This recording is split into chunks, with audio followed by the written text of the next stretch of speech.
ಬೆಂಗಳೂರಿನಲ್ಲಿ ಟ್ರಾಫಿಕ್ ನಿಯಂತ್ರಣಕ್ಕೆ ಡಿಕೆ ಶಿವಕುಮಾರ್ ದಿಟ್ಟ ಹೆಜ್ಜೆಯನ್ನ ಇಟ್ಟಿದ್ದಾರೆ.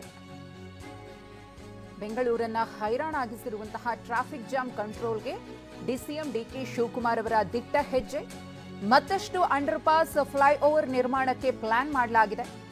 ಇದರ ಬಗ್ಗೆ ಡಿಸಿಎಂ ಡಿಕೆ ಶಿವಕುಮಾರ್ ಅವರೇ ಮಾತನಾಡಿದ್ದಾರೆ ಕೂಡ.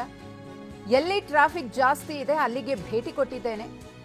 ಯಾವ ರೀತಿಯಾಗಿ ಸಂಚಾರ ದಟ್ಟಣೆಯನ್ನ ಕಡಿಮೆ ಮಾಡಬಹುದು ಇದೆಲ್ಲ ವಿಚಾರಗಳ ಬಗ್ಗೆ ಮಾಹಿತಿಯನ್ನ ಪಡ್ಕೊಂಡಿದ್ದೇನೆ. ಇದು ಡಿಕೆ ಶಿವಕುಮಾರ್ ಅವರ ಹೇಳಿಕೆ. 3ನೇ ಹಂತದ ಮೆಟ್ರೋ ಬರುವ ಕಡೆ ಡಬಲ್ ಡೆಕ್ಕರ್ ಮಾಡುವ ಬಗ್ಗೆಯೂ ಕೂಡ ತೀರ್ಮಾನಿಸಲಾಗಿದೆ ಅಂತ ಡಿಕೆ ಶಿವಕುಮಾರ್ ಹೇಳಿದ್ದಾರೆ. ಇನ್ನೊಂದು ಮೇಜರ್ ಡಿವಿಷನ್ 3 ಥರ್ಡ್ ಫೇಸ್ ಮತ್ತು ಬೇರೆ ಎಲ್ಲೆಲ್ಲಿ ಹೊಸದಾಗಿ ನಾವು ಮಾಡ್ತೀವಿ ಎಲ್ಲ compulsory they will be A double decker. ಯಾಕೆಂದ್ರೆ ಮುಂದಕ್ಕೆ ನಾವು ರೋಡ್ಗಳನ್ನ ಒಡೆಯಕ್ಕಾಗಲ್ಲ. ರೋಡ್ನ ವೈಡಿಂಗ್ ಮಾಡ್ಬೇಕಾದ್ರೆ ಪ್ರಾಪರ್ಟಿನ ಅಕ್ವಿಷನ್ ಮಾಡಕ್ ಹೋದ್ರೆ ಲ್ಯಾಂಡ್ ಪ್ರೈಸ್ ಜಾಸ್ತಿ ಆಗ್ಬಿಟ್ಟಿದೆ. ಆ ದೃಷ್ಟಿಯಿಂದ ಎಲ್ಲ ಕಡೆ ಆದಷ್ಟು ಡಬಲ್ ಡೆಕ್ಕರೇ ಮಾಡಬೇಕು ಅಂತೇಳಿ ತೀರ್ಮಾನ ಮಾಡಿದ್ವಿ. ಈಗ ಆಗೋಗಿದ್ನ ನಾವೇನು ಮಾಡಕ್ಕಾಗಲ್ಲ.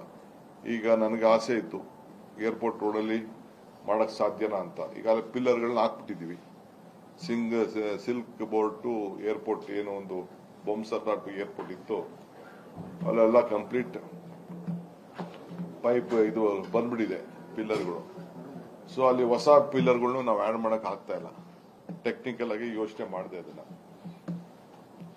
ಮುಂದಕ್ಕೆ ಎಲ್ಲೇ ಮಾಡ್ಬೇಕಾದ್ರೂ ಕೂಡ ಕಂಪಲ್ಸರಿ ಡಬಲ್ ಡೆಕ್ಕರ್ ಮಾಡಬೇಕು. ಏನ್ ನಾವು ಈಗ ರಾಗಿಗುಡ್ಡ ಟು ಸಿಲ್ಕ್ ಜಂಕ್ಷನ್ ಮಾಡಿದೀವಿ, ಆ ರೀತಿ ಬೆಂಗಳೂರಿನ ಇನ್ನೆಲ್ಲಾ ಕಡೆನೂ ಮಾಡಬೇಕು ಅನ್ನೋ ತೀರ್ಮಾನ ಮಾಡಿದ್ವಿ. ಇನ್ನೊಂದು